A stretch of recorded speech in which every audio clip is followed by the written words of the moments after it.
We're going to set it right here. Yeah, he's going to try to get rid of it. And I got to stay out of his way. Good boy. Good boy. Yeah, I'm not really trying to move it. I'm just trying to keep it there. Good. Yeah, I know. That's bad, huh? Good boy. Something on your back? Yes. Something on your back. So he's showing he'll definitely kick, and he's going to be strong. I see there my pole hit the wall, which is one of the tricks here. Good boy. Good boy. Let's try to get it back up on his withers. Oh boy. But again, I don't want to take away the pressure. So now I'm just going to slowly start working it a little bit. Good boy. You see, he's walking and he's chewing, but you got to really think about from his standpoint, this is like super scary. I, the predator, am touching him. Good boy. Good boy. And so you're shaking it. Yeah. Maybe I can shake it off. I can't kick it off, apparently. Maybe I can shake it off.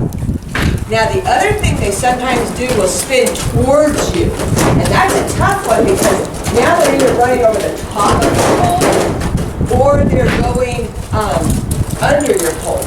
And so you've got to pick it up and then you got to put it right back on. But if I stay moving backwards, so I'm always behind him, I have less chance of that happening. Now, the other thing is that these guys, being older, also will not give up like a younger horse will. A weanling, a yearling, even up to a 2-year-old will usually go, oh, well, you know, it hasn't eaten me yet, I think I'll quit. These older ones are like, I gotta keep going, I gotta keep going, I gotta keep going, I gotta outrun, I can't quit. Because to quit in their mind is to give up, and to give up is to die. And so that's why we have to understand that. Good boy. When we work them is the fact that they're not trying to be bad. They're trying to live. And that's why that submit, I've never liked that word, but when you think of it, is they're having to submit to something that's going to eat them. If a rabbit quits running, he has submitted himself to the coyote. He gets eaten. You know, he cannot quit, he cannot give up, or he is done. And that's the way these guys think too. Unless he goes down a hole. What? Unless he goes down a hole. Yeah. Good example. Okay, thanks, Joseph. Good boy. Good boy. I said unless he goes down a hole, the rabbit. Well, if the rabbit can get in a hole, then he has made it to his safety. If this horse could run away from us, then he's safe, because we can't get him. That's why he's moving. He's like, I can get away, I can get away, I can get away. See, he's licking a lot because his brain is really working. But it doesn't necessarily mean it's all good. The brain's working saying, okay, I'm not dead yet, I'm not dead yet, I'm not dead yet. What am I supposed to do? What am I supposed to do? But it's not like he's just, it means he's thinking, but he can also be thinking, okay, what else could I do? What else could I do? Can I get out? Could I this? Could I that? Good boy, yeah. Good boy. Nice. Oh, yeah. Good boy. Now, some people say when they stop, you should take the pole off. Now, the only problem I have with that is the fact that then you'll scare him from taking the pole off because he's not comfortable with it. So again, where's that fine line? He stopped. Should I immediately take the pole off and scare him because the pole moved? Or should I maintain it there, allowing him to realize he's still alive? Good boy. And as it sits here, I have down pressure on it. And then you also notice that, especially in these other corners, I back it off and then I have to push it forward. Then I have to back it off on the straight. Good boy. What a nice boy. So a second stop, you notice that it'll take a while before he will just stop and stand and be comfortable standing there. Good boy. Yeah, good boy. But his walk's not as fast. And he picked up a trot. Yeah. But he's getting more, it's not like a worried walk now. Good boy. You notice how his walk is not that hustle. The trot wasn't even a runaway. It was more like a, well, I wonder if this would help any. It didn't really help. Good boy. So I'm going to start moving the pole again. Now again, it's a little trickier when they're moving. But what my goal would be is that when he stops, I would stop the pole. See, and that woke him up a hair by moving the pole. And so sometimes you think, well, should we not move the pole? But if we give him an excuse, a reason to move, and he moves, and then when he stops, we stop, then we're starting to give him a reason to stop. Good boy. I tried slowing it down there to see if he'd stop, but he's like, oh, I don't think so. Good boy. Taking deep breaths is always helpful for you and for him, because he will start mirroring you after a while. Oh, good boy. So he got calmer and slower. I tried to stop, see what that would do. So we're going to let it come back here on his back a little bit, just to kind of show him that there's a difference. Again, fine line. We don't want to just run. I remember a clinician that followed my granddad. I remember my granddad saying, well, he's getting her done, but I wouldn't call it the right way. But that horse would be at a lope in a pen this size, and he would get this pole. Good boy. All over him. I mean, he would literally have that pole on his belly, his legs. That horse never stopped loping. Wow. Good boy. It was like, oh, that's kind of crazy. It worked. But see how by pushing a little more, I actually got him to stop sooner. Because he was like, I don't know about this, but I got to find a different answer because this walking stuff's not working for me. Yeah. Good boy. Yes. Good boy. Thought about stopping, so I kind of stopped, but he didn't. So now let's continue. But our goal is still to have him stop.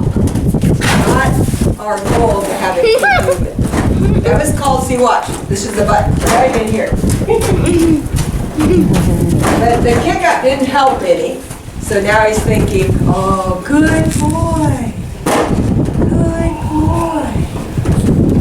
But we're encouraging him to stop by us stopping the pole.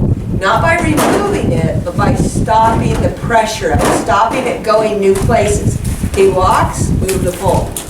Gotcha. But he's working and he's helping. Horses don't do good standing still, okay? You can put him in a chute and you can pet him.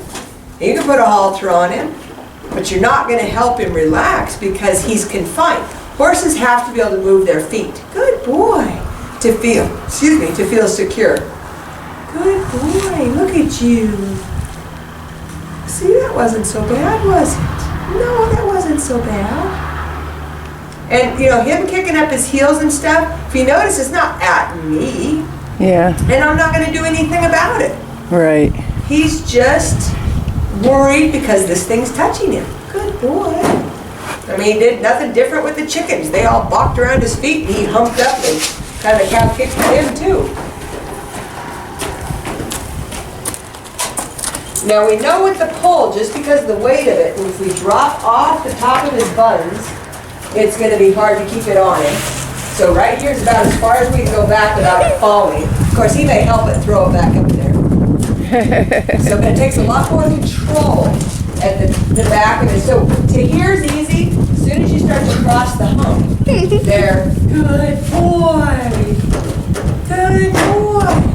But see, I'm telling him good boy for stopping. Good boy for putting his feet back on the ground. Not good boy for kicking. Right. But a lot of people will think, well, why'd you say good boy? He kicked. Right. No, he put his feet back on the ground. That's a good boy. Yeah. Okay, so we need to reward him for what he does right, not condemn him for what he does wrong. Right. Good boy, yes. What do you think, big guy? What do you think? Yeah. Again, he moves, we rub. So right now we're kind of like lying to him. We're telling him if he stands still, this pole won't touch him anywhere.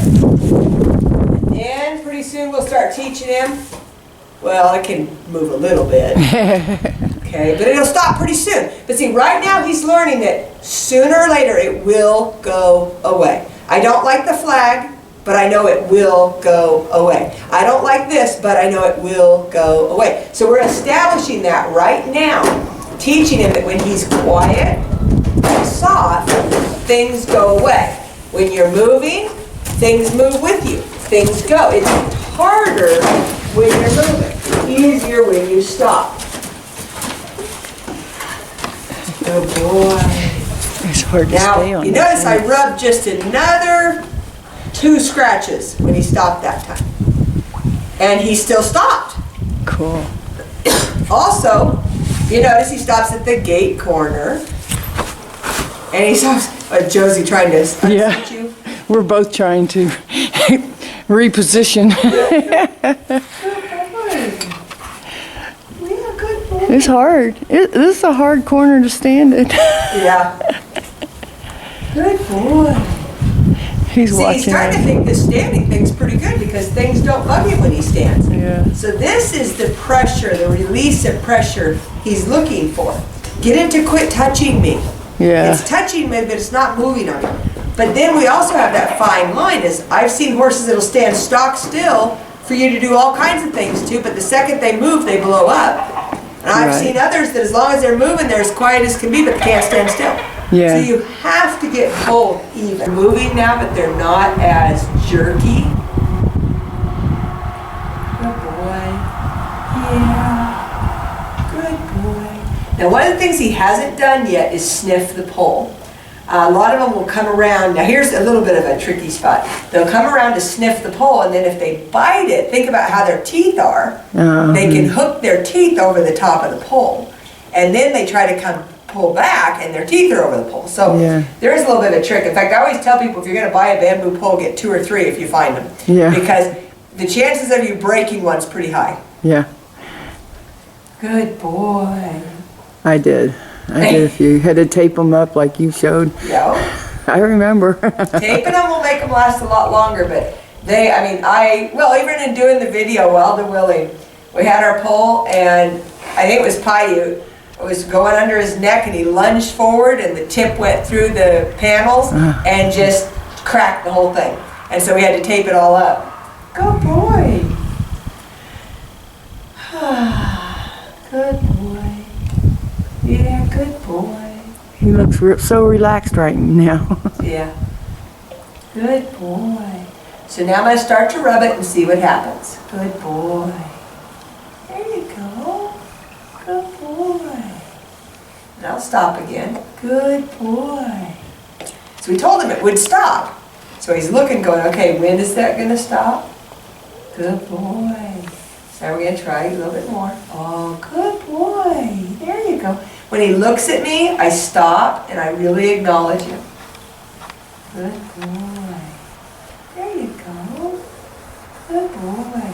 And I want to see oh, good boy. To begin with, I'm also teaching him what makes it go away. Pay attention to me.